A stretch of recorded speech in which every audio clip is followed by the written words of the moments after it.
So here's someone I didn't think I would talk about again, but hey, 2020 is a weird year, huh? And before I go into anything, I should probably clarify that this video isn't supposed to be about me being smug or going, "Ha, I told you so," even if that is admittedly kind of tempting.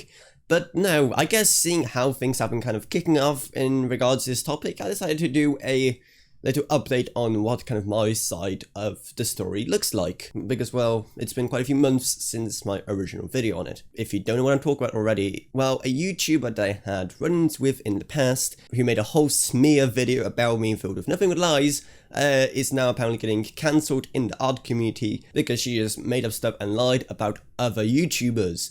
Where did I hear that before? It's almost like she's been that way all along, but whatever. But there's so much to the story and so many examples of things that she's done that there's just too much to talk about in his videos. So I highly recommend you check out videos by people like Prison Mate Luke, who has personally had his channel very affected by what she's been saying, and also the Hotbox. They both made pretty good videos explaining the situation. Again, I don't want to become a drama channel. I don't want to talk about every single little thing she's done wrong or whatever, because there's a lot of it, and also because, again, this isn't supposed to be a drama channel, and this isn't supposed to be a video calling her out on everything. This is just supposed to be kind of my side of the story, and also how my perspective on the situation has changed ever since what originally happened. So as a quick recap, back in February, she made a video talking about me, which was basically just a smear. There's no better way of describing it, filled with literally nothing but unsubstantiated lies. And one thing that really stood out to me in that video is how easily people believe her. Like, just look at a like to dislike ratio. You would expect that to be way worse on a video filled with nothing but lies. But also in the comment section, you would see so many people become super toxic towards me just from seeing that video. Now, you wouldn't know that because she disabled comments on that video, but don't worry, I do have some screenshots remaining from when I did my original video about her, so you can see exactly how easily she turned people so toxic. Just look at that. Just all of that just from one video about me. And you may be saying to yourself, well, what does it matter, because she didn't call you out by name in that video. And that's only true in a way, because firstly, if she was making such a big deal of hiding my identity and another YouTuber who she talked about, then why on earth did she put our names in the tags of the videos? Which meant that people were literally finding that video when they were looking me up on YouTube. And I had several people contact me saying, "Hey, do you see this video? It pops up when I search for you and you seem to be in the tags. Is this about you?" I had several people message me that because people were finding that video because of those tags. And the second reason is that even if most people wouldn't know who the video is about, within the small YouTuber community we're both in at the time, while she was already doing a lot to damage my reputation, constantly smearing me, being extremely toxic about it, and since she was a staff member on the Discord server, I couldn't really do much about it. So yeah, great abuse of your position of power there. And I have plenty of screenshots of that and tons of other explanations as to what exactly happened in that video. So I highly recommend you check it out. It's gonna be up in the iCards, so you can see kind of the full picture of what happened. But literally 10 days after that video went up, I actually met with her in person. We actually talked in person at VidCon London. Now, it wasn't really a full conversation.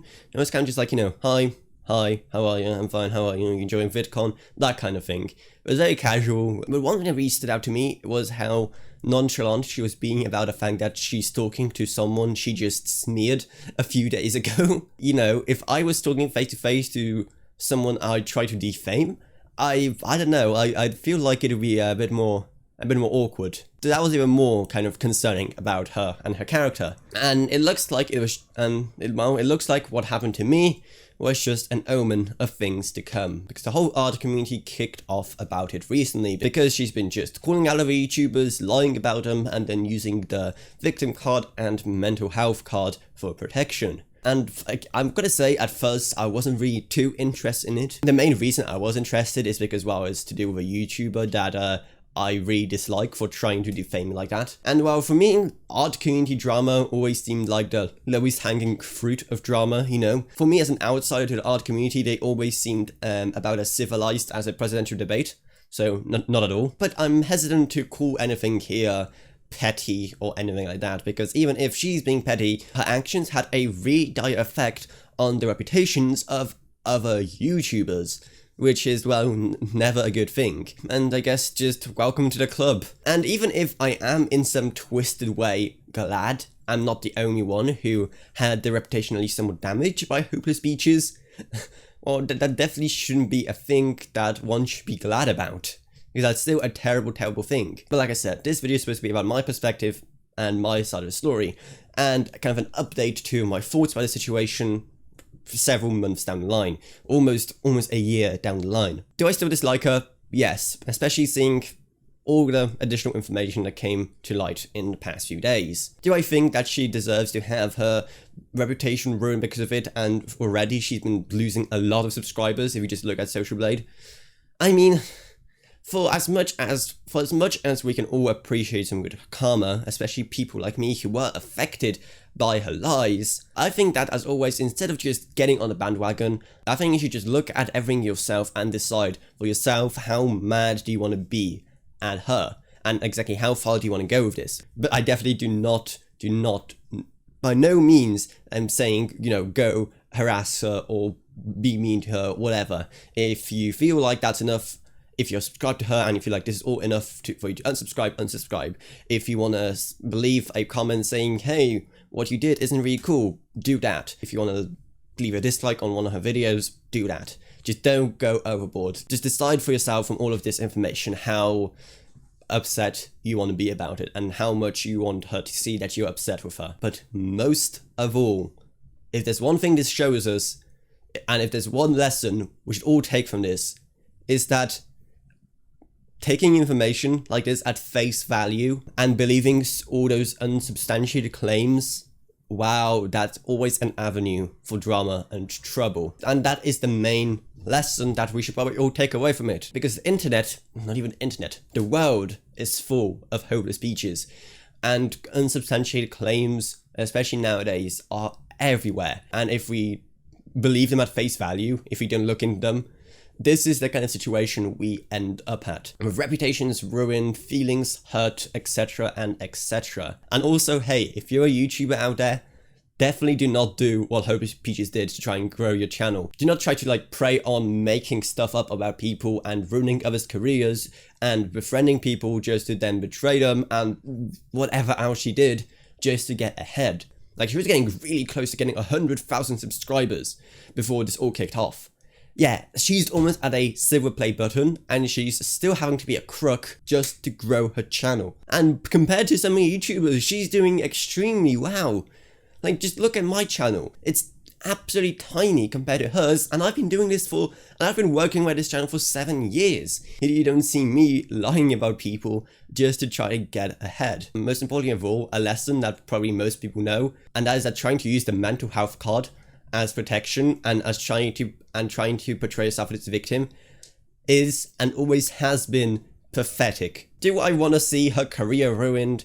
Well, I mean, even though she has been a terrible person towards me and many others, and like everyone, I do appreciate some good karma, but overall it all kind of depends if she doubles down or takes responsibility. But seeing how she's been trying to avoid the latter so far, and no matter what, she's just been trying to double down, I don't think we'll be seeing a redemption arc from her anytime soon.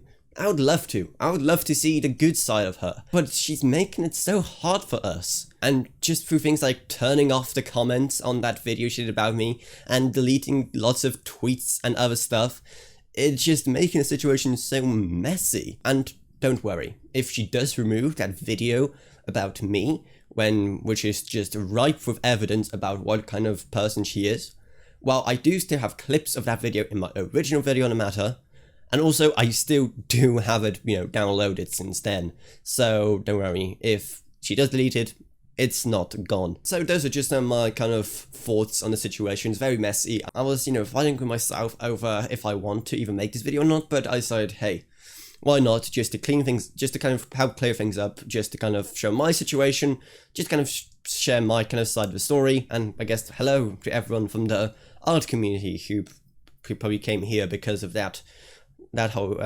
drama there. But hey, if you're still here, maybe check out my Patreon, because even $1 a month goes a long way. And also, I'd like to thank my patrons Gavin Burns and AKB. Thank you ever so much. That is also our Amazon Associates links if you want to buy anything from Amazon. Also my Discord if you want to talk to me, or this or whatever else really.